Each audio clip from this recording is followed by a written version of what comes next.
하나님께서 큰 영광 받으신 줄 믿습니다. 네, 오늘 저녁에도 우리 하나님께서 우리 가운데 함께 하셔서 우리 각자에게 합당한 하나님의 귀한 말씀 또 은혜 허락하여 주실 줄 믿습니다. 오늘 우리가 읽은 말씀은 11장 6절에서 15절까지 말씀인데요. 설교는 1절부터 15절까지의 전체 내용들을 다루도록 하겠습니다. 오늘 본문을 보면 가나안의 북부 세력을 정복하는 그런 이야기가 기록되어 있습니다. 가나안은 크게 세 지역으로 나눌 수 있는데요. 중간 지역과 남쪽 그리고 북쪽 이렇게 세 지역으로 구분해서 이렇게 기록되어 있습니다. 그래서 여호수아 6장부터 8장까지는 중부 지역에 대한 정복 이야기가 다뤄져 있고요. 그리고 9장 10장은 이 남부 지역을 점령한 이야기 기록되어 있고, 오늘 우리가 읽은 본문 11장 1절에서 15절은 이제 이 북부 지역을 정복한 이야기가 기록되어 있습니다. 이 중부 지역의 왕과 남부 지역의 왕을 합치면 16명의 왕이 있습니다. 그런데 이제 북부 지역에 있는 왕들만 15명의 왕이 있습니다. 그러니까 북부 지역이 제일 넓기도 하고 또 세력이 제일 강하기도 하죠. 왕들도 많이 있습니다. 그런데요, 중부 지역 정복에는 지금 성경에서 3장에 걸쳐서 기록되어 있고, 그리고 남부 지역도 2장 기록되어 있지만 이 가장 넓은 지역인 북부 지역에 대한 기록은 고작 15절밖에 기록되어 있지 않습니다. 우리 생각에는 가장 넓은 땅 그리고 가장 세력이 큰 그러한 전쟁에서 승리한 그 기사를 제일 많이 다루게 될 것 같은데, 그래서 그걸 성경에서 중요하게 이야기하면서 다루게 될 것 같은데, 하나님은 그것이 중요한 것 같지 않습니다. 적군의 수가 중요한 게 아니라, 그리고 정복한 땅의 넓이가 중요한 것이 아니라, 그들이 하나님을 얼마나 신뢰했는가, 하나님의 구원을 얼마나 굳건하게 믿게 되었는가, 그것이 중요한 것이죠. 그래서 처음 전쟁할 때, 그 중부 지역 처음 전쟁할 때는 이 하나님의 구원을 더 분명하게 드러내주기 위해서 3장이나 기록되어 있지만, 이제 하나님의 구원을 더 굳건하게 신뢰하게 된 이후 나중 북부 전투에서는 그 기사를 간략하게 이제 기록하게 된 것이죠. 어쩌면 성도님들의 삶 가운데 큰 시련이 다가오고 큰 전쟁이 또 앞두고 그런 전쟁 가운데 있는 성도님들이 계실지 모르겠습니다. 그러나 하나님의 백성에게 그 전쟁, 그 문제 그 자체가 중요한 게 아닙니다. 정말 중요한 것은 우리가 얼마나 하나님을 신뢰하고 있느냐, 그것이 정말 우리에게 중요한 것이죠. 하나님이 일하면 적군의 숫자, 환경, 그런 것들은 아무런 문제가 되지 않습니다. 그래서 오늘 말씀 통해서 삶의 모든 상황 가운데 우리 하나님의 구원을 굳건하게 신뢰하여서 이렇게 수월하게 전투를 이어갈 수 있는, 그래서 승리할 수 있는 우리 모두가 되기를 또 소원합니다. 11장 1절 보면요, 하솔 왕 야빈이 이제 기록되어 있습니다. 이 하솔은 어떤 의미를 가지고 있냐면 울타리를 둘러친 땅이라는 의미를 가지고 있어요. 가나안 북부의 가장 막강한 성읍이었습니다. 그래서 훗날 솔로몬이 이 지역을 요새로 삼을 정도로 그렇게 되게 좋은 그런 성이었습니다. 이 하솔 왕 야빈이 이 이스라엘의 소식을 듣게 되죠. 그리고 어떤 일을 취하냐면 동서남북 모든 왕들과 족속에게 사람을 보내서 이 이스라엘을 대적하자, 우리가 동맹을 맺고 라고, 그래서 대군을 만들었다, 이렇게 기록되어 있습니다. 하솔왕 야빈이 무슨 소식을 들었냐면 이스라엘 소식 들었을 거예요. 어떤 소식이겠습니까? 하나님이 이스라엘과 함께하여서 승리하고 있다, 이 소식을 들었겠죠. 그 소식을 들은 이 하솔왕 야빈이 이 소식을 듣고 2가지 반응을 취할 수 있을 겁니다. 하나는 그 하나님을 인정하고 이스라엘에게 항복하고 하나님께 편입되는 방법이 있겠죠. 기브온 주민 히위 족속이 했던 것처럼 그런 반응을 보일 수 있을 겁니다. 그리고 또 하나는 지금 이 하솔 왕 야빈이 취했던 것처럼 이스라엘을 대적하는, 하나님을 대적하는 반응을 보일 수 있을 겁니다. 하솔 왕 야빈은 자신의 군대를 믿었고요, 동맹한 군대를 믿었습니다. 그래서 그렇게 세력을 모으면 이 하나님을 대적할 수 있을 거다 여겼어요. 그래서 이런 선택을 하게 된 거죠. 그래서 4절 말씀을 보면 북방 연합군의 이제 이 세력이 매우 막강했다는 것을 우리가 알 수 있습니다. 그들이 모든 군대를 거느리고 나왔는데 그 백성이 많았대요. 그래서 해변에 수많은 모래와 같았고 이 말도 많았고 병거도 힘이 많았다 기록되어 있습니다. 이 당시의 전투는 우리가 아는 것처럼 총이 없잖아요. 화약도 없고 비행기도 없고 뭐 폭탄도 없습니다. 오로지 육탄전이었습니다. 육탄전 할 때는 뭐가 제일 중요하냐면 머릿수가 제일 중요합니다. 얼마나 많은가 제일 중요하죠. 다른 건 더 생각할 거 없습니다. 사람만 많으면 승리하는 거죠. 게다가 이런 육탄전에서 이 말 그리고 병거, 이거는 뭐 오늘날의 탱크와 같이 아주 강력한 무기라 할 수 있죠. 그런데 이 말도 이 병거도 힘이 많았대요. 얼마나 많으면 성경에서도 많았다라고 기록합니다. 하솔 왕 야빈도 하나님의 강력한 일하심을 듣고 어느 정도 두려웠겠죠. 두려운 마음이 들었을 겁니다. 그러나 자신에게 있는 수많은 말과 이 연합군들의 그 모든 병거를 보면서 이 정도면은 하나님의 이 강력한 역사하심도 이겨낼 수 있겠다. 이스라엘도 이겨낼 수 있겠다. 그렇게 생각을 하고 하나님을 대적한 겁니다. 우리는 성경을 통해 알죠. 이게 얼마나 어리석은 것인지를 우리는 알게 됩니다. 이런 모습은 복음을 전할 때도 비슷하게 나타납니다. 우리가 지금 싸우는 전쟁, 그것은 영적인 전투잖아요. 우리가 복음을 전할 때 나타나는 그런 싸움을 우리가 싸워 나가는데 우리가 복음을 전할 때도 비슷한 형태가 나타납니다. 복음을 전하면 하나님의 정말 능력 있는 말씀이고 진리의 말씀임에도 불구하고 사람들이 복음에 제대로 반응하지 않을 때가 있습니다. 하나님의 소식이 들리면 모두 다 거기에 귀를 기울이는 게 아닙니다.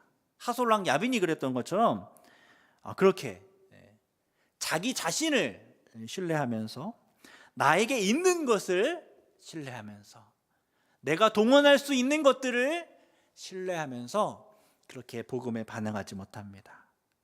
당신은 죄인입니다. 말하면 내가 어제도 착한 일을 했어요. 내가 봉사활동 얼마나 많이 하는데요.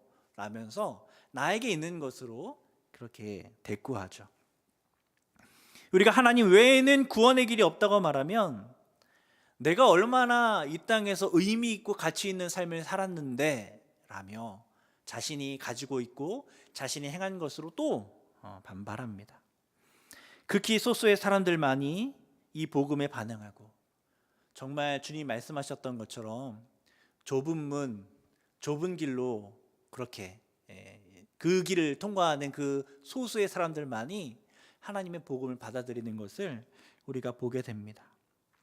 수많은 병사들, 말과 병거를 신뢰하였던 하솔 왕 야빈처럼 그들 역시 하나님을 대적하기로 마음먹은 것과 다름없는 것이죠. 세상 사람들뿐만 아니라 이거 세상 사람들에게만 적용할 수 없죠. 우리도 마찬가지입니다. 우리가 하나님의 말씀에 영적으로 제대로 된 반응을 하지 못하는 이유가 무엇일까요? 그것은 그 가장 큰 적은 무엇이냐면 우리가 제일 좋아하는 것들이 가장 큰 적입니다. 우리가 제일 신뢰하는 것이 가장 큰 적이에요. 건강, 재물, 높은 지위, 좋은 인맥, 좋고 평탄한 사회생활 등등 이루 말할 수 없는 우리가 지금 신뢰하고 있는 것들, 우리 자신이 정말 괜찮은 사람이다라면서 내세울 수 있을 만한 그 신뢰하는 것들, 그런 것들이 우리를 말씀 앞에 온전히 반응하기 못하게 만드는 가장 큰 적이라는 것이죠. 헛되고 헛된 세상의 것들을 신뢰하지 않고 하나님의 말씀을 신뢰할 때 우리는 말씀에 반응할 수 있습니다. 그래야 반응하는 거예요. 하나님의 말씀을 더 신뢰해야 하나님의 말씀에 반응하고 그 말씀 앞에 온전히 순종할 수 있는 겁니다. 우리가 하나님의 말씀에 반응하지 못하고 있다면 우리는 하나님의 말씀을 신뢰하지 않고 있는 겁니다. 하나님의 말씀보다 더 신뢰하는 무언가가 우리 안에 있기 때문에 우리가 지금 순종하지 못하고 있는 것이죠. 하나님 말씀합니다. 한순간에 우리가 신뢰하는 것들 다 무너질 수 있다고 성경에서도 그리고 우리 인생을 통해서도 그렇게 계속해서 말씀해 주십니다. 그래서 우리는 그것을 기억해야 됩니다. 6절에 보면 하솔 왕 야빈이 자랑하고 의지하던 병사도 말도 병거도 모두 불살라질 거다. 하나님께서 그렇게 말씀합니다. 이 세상의 것들 하나님이 후 부르시면 다 사라질 것들이죠. 세상의 것이 아닌 우리 하나님을 온전히 의지해서 하나님의 말씀 앞에 온전히 반응하는 저와 여러분 되기를 간절히 소원합니다.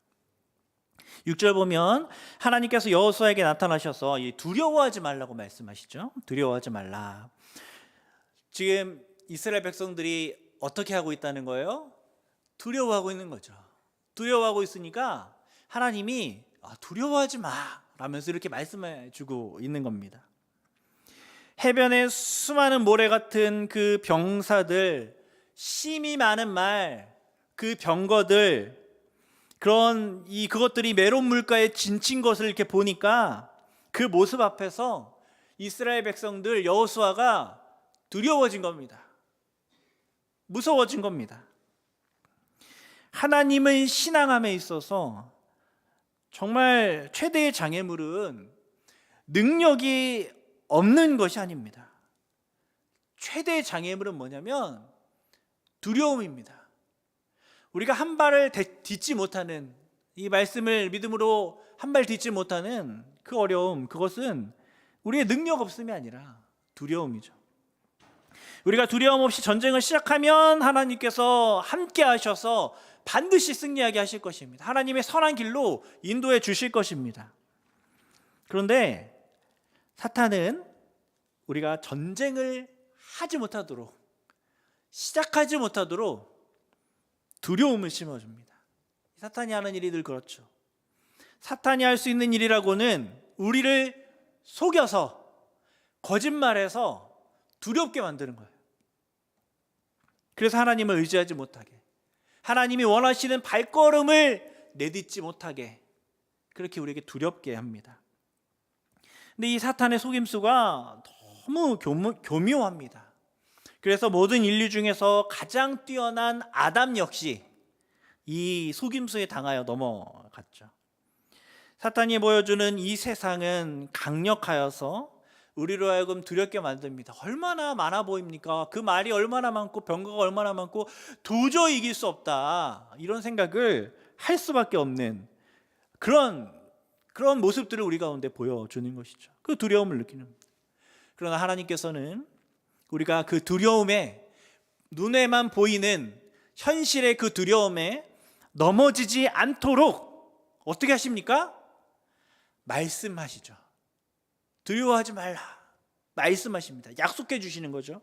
약속의 말씀을 주십니다. 본문 말씀 보면 하나님께서 여호수아에게 먼저 찾아오시잖아요. 그 말씀해 주시잖아요. 언제나 두려운 상황에서 하나님께서는 먼저 여호수아와 이스라엘 백성, 하나님의 백성을 찾아오십니다. 그래서 하나님의 백성이 두려움에 빠지지 않도록 이렇게 말씀을 통하여 용기를 북돋아 주시는 것이죠. 격려해 주시는 것이고 확신을 주시는 것입니다. 6절 보면 그들의 해변의 모래 같은 병사들을 모조리 몰살시킬 거고 심이 많은 말 뒷발에 힘줄을 끊어버릴 거고 그들의 병거를 불사를 거다 말씀합니다. 지금 이스라엘이 두려워하고 있는 그 두려움의 그 근본 원인들, 많은 인원들, 그 말들, 그 병거 조목조목 다 불사를 거라고 하나님이 말씀해 주시죠. 너희들이 문제 삼고 있는 그 문제들 내가 다 아무것도 아닌 것으로 만들어 주겠다 말씀하십니다. 그러면서 여호수아를 위로하고 하나님의 백성을 위로하는 것이죠. 오늘 하나님께서는 말씀과 기도를 통해 역사하시는 줄 믿습니다. 말씀과 기도를 통해 역사하십니다. 세상을 바라보면 우리 안에 두려움이 쌓이고, 현실적으로 생각하면 우리 미래에 대한 두려움, 막막함이 있습니다. 그러나 우리가 말씀을 보고 기도를 할 때 하나님께서 우리 가운데 찾아오셔서 모든 두려움을 이길 수 있도록 역사하시죠. 반드시 역사하십니다. 하나님의 돌보심과 사랑을 그래서 확신하게 되고, 우리를 향한 하나님의 선한 계획이 무엇인지를 다시 한번 알게 되고, 과연 하나님께서 약속하신 대로 이루셨구나, 성취하셨구나. 과연 하나님께서 이 놀랍고 크신 사랑으로 우리를 지속해서 돌보셨구나. 그걸 말씀과 기도를 통하여 깨닫게 하시고, 그래서 이 하나님의 선한 계획을 다시금 신뢰하며 믿음의 걸음을 걸을 수 있도록 그 두려움을 우리 가운데 사라지게 만들어 주시는 것이죠. 성경에 보면 두려움에 관한 말씀을 한번 찾아보시면 정말 수백 개에 대한 구절들이 나옵니다. 두려워, 뭐 이런 것들을 한번 찾아보면 수백 개의 구절들이 나옵니다. 근데 그 말씀들이 크게 이제 두 가지로 나누어서 이제 말씀하시는데, 하나는 두려워하지 말라는 거고요, 또 하나는 두려워하라는 거예요. 두려워하지 말라는 누구에게 주로 하셨냐면 하나님의 백성에게 하시죠. 세상을 두려워하지 말라 말씀합니다. 그리고 두려워하라는 건 누구한테 얘기합니까? 하나님을 떠난 하나님의 백성이나 이방 민족들을 향해서 하나님을 두려워하라 라고 말씀하십니다. 하나님의 백성에게는 세상을 두려워하지 말라, 하나님 떠난 백성에게는 하나님을 두려워하라, 이렇게 말씀하시는 거죠. 이 두 가지 말씀합니다. 수백 개의 구절이, 정말 많은 분량이 이것을 이야기해 주고 있습니다. 그러니까 수많은 분량을 할애해서 우리에게 전하고자 하는 메시지 중에 하나는 두려워하지 말라는 거예요. 이 세상을 두려워하지 말라. 이 세상 두려워하지 말고 하나님을 두려워하라는 거죠. 요한복음 14장 27절을 통해서 예수님께서 말씀하십니다. 평안을 너희에게 끼치노니 곧 나의 평안을 너희에게 주노라. 나의 평안을 너희에게 주노라. 내가 너희에게 주는 것은 세상이 주는 것 같지 않다. 너희는 마음에 그래서 근심도 하지 말고 두려워하지도 말라. 너희는 마음에 근심도 하지 말고 두려워하지 말라. 나에게 있는 평안을 너한테 줄 테니까 너는 근심도 하지 말고 두려워하지도 말라.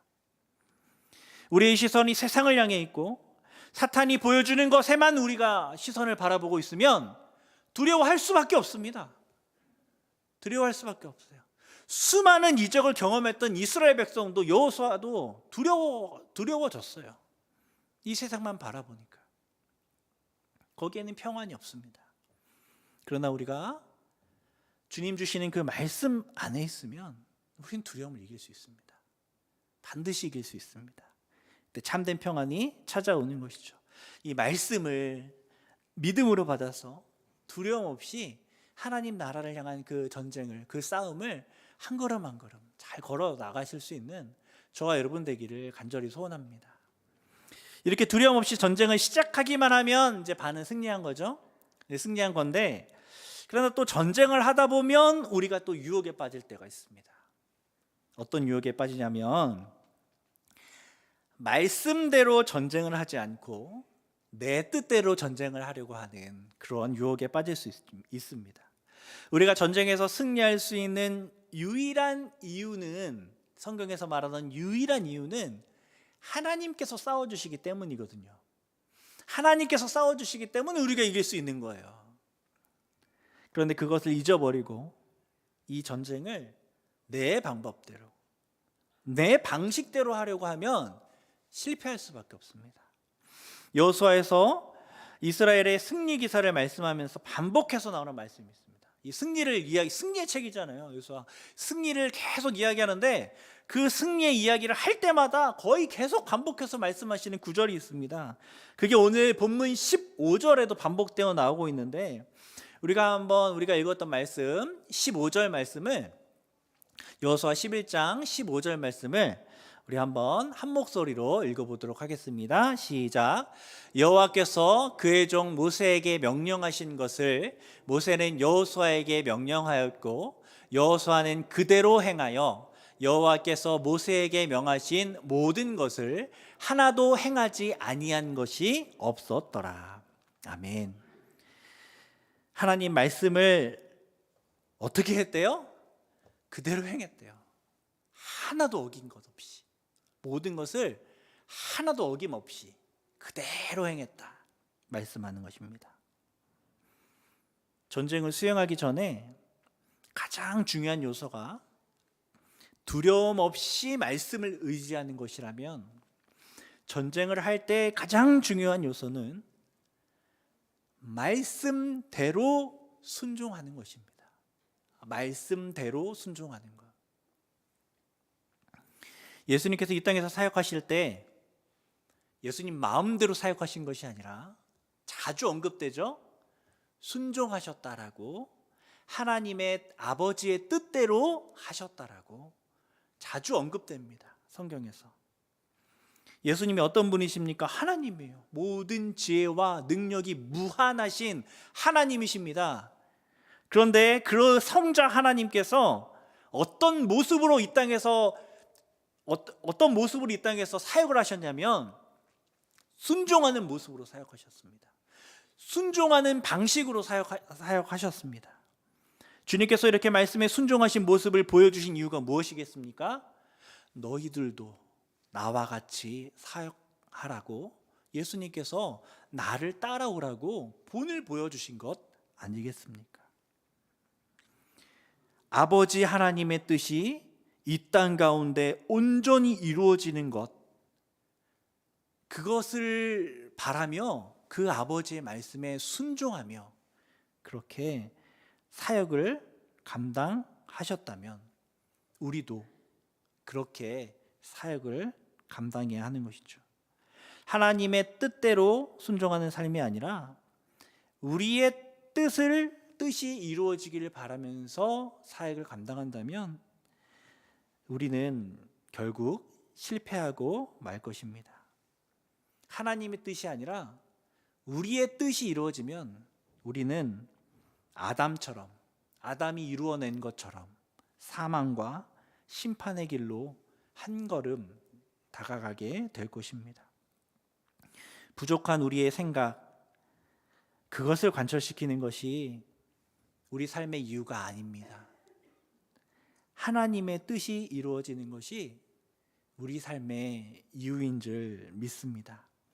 그래서 결국 그렇게 사역하며 나아갈 때 예수 그리스도의 삶이 우리를 통해 나타나게 되고 결국 십자가 구원으로 향하게 되는 놀라운 역사들이 우리를 통하여 나타나게 될 것입니다. 또 10절부터 14절 보면 하나님을 대적한 자들의 최후의 모습이 나오죠. 하솔 왕은 칼날로 쳐 죽임을 당합니다. 그 가운데 모든 사람들 역시 칼날로 쳐서 진멸하여 호흡이 있는 자가 하나도 남지 않았고 하솔 모든 성읍은 불살라지죠. 특별히 13절에서 하솔 성읍만 불사르고 나머지 성읍들은 불사르지 않았다라고 기록되어 있는데, 그 이유가 무엇이냐면 하나님이 이 역시 약속을 이루어 주시기 위해서입니다. 이스라엘 백성들의 필요를 채워주시기 위해서인데, 신명기 6장 10절에 보면 이런 말씀이 나오거든요. 건축하지 아니한 크고 아름다운 성읍을 얻게 하실 것이다. 그 약속이 나옵니다. 건축하지 아니한 크고 아름다운 성읍을 내가 너에게 줄게. 건축하지 아니한 성읍을 지금 다 이제 그래서 준 겁니다. 불사르지 않고. 이스라엘 백성들을 위해서, 이스라엘 백성들에게 이 약속을 지키기 위해서 하신 것이지, 결코 이 하솔 성읍만 불살라야 될 나쁜 성읍이고 나머지 성읍들은 좋은 성읍이다, 그래서 남겨둔 것이 아닙니다. 다 멸절해야 될 성읍들이었던 것이죠. 그래서 하나님을 대적한 자들은 모두 멸절당한다라는 그 반복된 메시지가 여기서도 기록되어 있습니다. 기브온 히위 족속을 제외한 모든 가나안 거민들은 하나님을 대적합니다. 그래서 그들은 모두 멸절당하게 된다는 것이 여호수아서의 이야기입니다. 이 말씀 앞에 우리는 두 가지 적용을 할 수 있습니다. 하나는 우리의 대적들이 아무리 세 보이고 아무리 강해 보이고 아무리 무서워 보여도 그들이 반드시 멸절된다는 것을 우리는 적용할 필요가 있습니다. 사탄 마귀 이 세상의 모든 권력들은 다 망합니다. 다 망하게 돼 있습니다. 그저 육신의 눈으로 보고 육신의 삶을 살다 보면 이 세상의 것이 너무 엄청나 보이고 이 세상의 것이 영원할 것처럼 보이고 한번 강대국은 어마어마한 강대국처럼 영원히 살게 될 것 같고 큰 권세자들은 계속해서 그 권세를 누리며 부유하게 살 것 같지만 결코 그것은 영원하지 않습니다. 그것은 역사도 증언할 뿐만 아니라 성경에서도 이야기해주고 있습니다. 하나님 앞에 아무것도 아닌 것이라고 성경에서 계속 반복해서 이야기합니다. 그러하기에 우리는 사탄 마귀가 준 세상의 것들을 멀리하면서 오직 여호와의 영광을 위해 두려움 없이 전진할 수 있어야 하는 것입니다. 세상의 것이 우리에게 너무 크게 보이면 안 되는 거죠.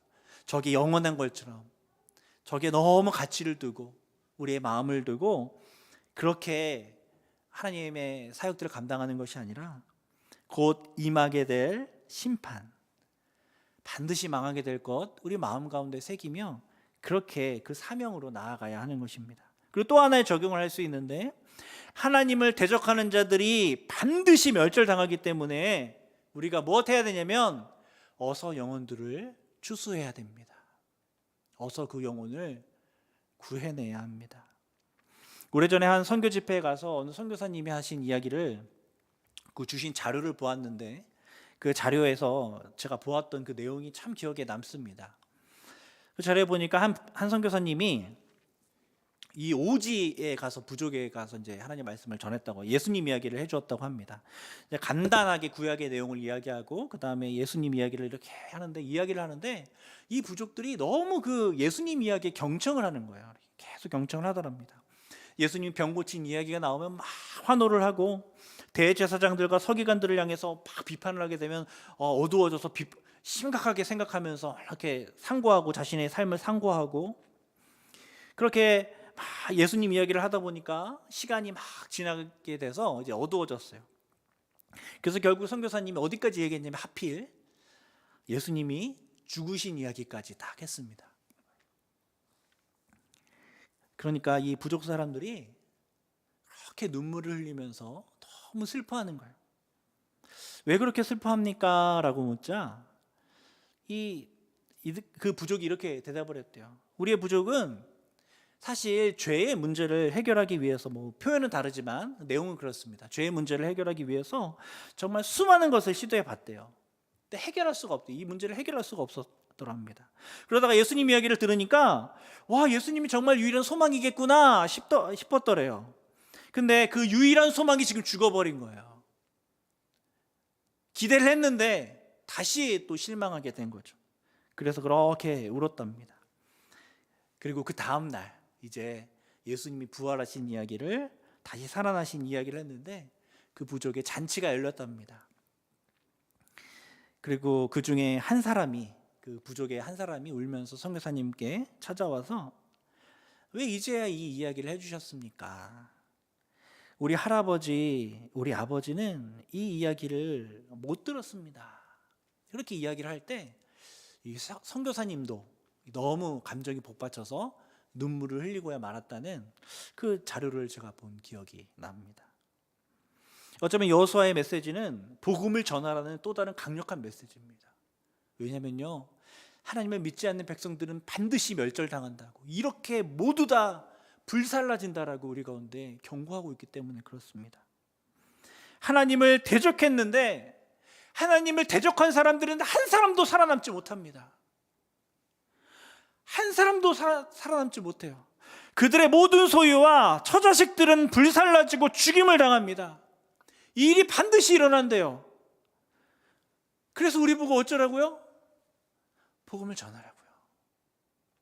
복음을 전하라고 우리에게 말씀하고 있는 것이죠. 반드시 멸망당할 그들, 벼랑 끝으로 걸어가고 있는 그들을, 아무 소망 없는 그들을 그리스도에게로 인도할 수 있는 그 힘과 능력이 누구에게 있습니까? 우리에게 있죠. 그 주님의 사랑으로 우리는 복음을 전하는 군사의 역할을 감당해야 하는 것입니다. 이제 말씀을 정리하겠습니다. 우리가 두려움 없이 하나님 말씀에 순종하며 싸운다면 하나님 나라가 임하게 될 것입니다. 지금 비록 이 세상이 강력해 보이고 이 세상의 어떤 문제들 때문에 우리 마음 가운데 두려움이 있고 주눅들 수 있습니다. 나 같은 작은 사람이 어떻게 이 세상을 변화시킬 수 있을까? 그런 생각이 들 수 있습니다. 이 세상의 강력한 유혹과 이 세상이 주는 그런 두려움의 앞에 우리가 굴복하지 말고 우리가 하나님의 말씀 듣고 우리가 하나님께 기도하며 이 모든 것들을 이겨내야 한다라고 하나님께서 우리 가운데 말씀하시죠. 그래서 우리가 눈을 들어 하나님 보면, 하나님 말씀 보면 하나님께서 우리에게 위로하시고 우리에게 확신을 주시고 이제 우리가 싸울 수 있는 힘이 생겨나게 됩니다. 그리고 이 힘을 가지고 죽음을 향해 나아가고 있는 저 백성들을 그리스도께 인도하는 군사가 될 수 있는 것이죠. 두려움 없이 순종함으로 복음을 전하는, 그래서 수많은 영혼들을 주께 돌아오게 해서 하나님의 마음을 시원케 해드리는 저와 여러분 되기를 간절히 소원합니다. 기도하겠습니다. 아버지 하나님, 우리를 사랑하여 주셔서 우리에게 먼저 하나님을 알게 하시고 하나님을 아는 그 힘으로 이 땅 가운데 하나님 나라를 위하여 사역하며 한 걸음 한 걸음 나아갈 수 있게 하시는 은혜 감사드립니다. 주님, 우리가 주님 말씀 듣고 이 세상이 주는 모든 두려움들을 이겨내며 오직 하나님 주시는 그 말씀과 또 하나님께 나아가는 기도를 통하여 이 모든 두려움을 이겨내고 하나님 나라를 세워갈 수 있는 우리 모두가 될 수 있도록 은혜 베풀어 주옵소서. 그래서 죽어가는 수많은 영혼들 주께 돌아오게 하는 주님의 군사 역할들을 감당하는 우리 모두가 되게 하여 주옵소서. 말씀하신 주님께서 우리 가운데 온전히 이루실 줄 믿고 감사드리며 예수님 이름으로 기도드립니다. 아멘.